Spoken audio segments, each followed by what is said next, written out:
সুজিটাকে একটু লাল লাল করে ভেজে নেব।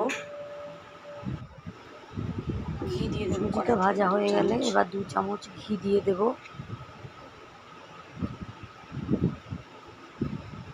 2 চামচ ঘি দিয়ে দিলাম। এবার ঘিটা একটু গলবে, যেই গলে যাবে তখনই কাজু, আমন্ড, একটু কাজু, আর কিশমিশ আর কিশমিশটা আমন্ডটা একটু একটু ভেজে নেব। হালকা করে ভেজে তুলে নেব। বেশি ভাজবো না, কিশমিশটা তাহলে ভাজা বেশি হয়ে কালো গেছে, হয়ে যাবে। ভাজাগুলো তুলে নেব। অল্প ভেজেই তুলে নেব। তারপর ওই ঘিয়ের মধ্যে একটু কম চিনি দিয়ে দেবো 1 বাটি। চিনিটা বেশ নাড়তে থাকবো, একটু আঁচটা গ্যাসের আগুনটা একটু কমিয়ে দিয়ে হালকা হাতে আস্তে আস্তে নাড়বো। চিনিটা যেই গলে যাবে তখন এর মধ্যে আমি ভেজে রাখা সুজিটা দিয়ে দেবো। সুজিটা যেই এর মধ্যে ভালো করে মিশিয়ে নেব। মেশানো হয়ে গেলে কি সুন্দর কালার এসছে, দেখো খুব সুন্দর কালার এসছে।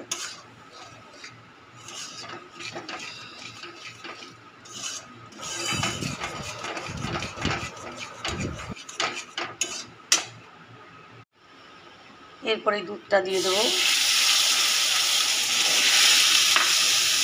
দুধটা দিয়ে ভালো করে মিশিয়ে নেব।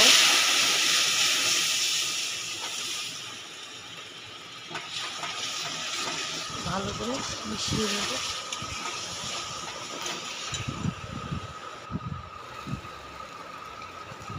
ভালো করে মিশানো হয়ে গেলে এবার ভাজা করা ভেজে রাখা কাজু, কিশমিশ আর আমন্ডটা দিয়ে দেবো।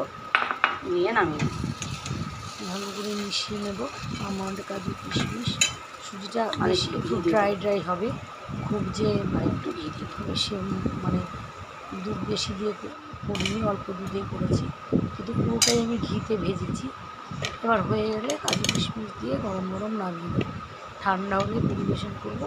লুচি দিয়ে খেতে ভীষণ ভালো লাগে, তোমরা ট্রাই করো, খেয়ে দেখো, ভীষণ ভালো লাগে, ভীষণ ভীষণ সুন্দর লাগে খেতে। ফ্রিজে রেখে দিলে তো আরও ভালো লাগবে খেতে।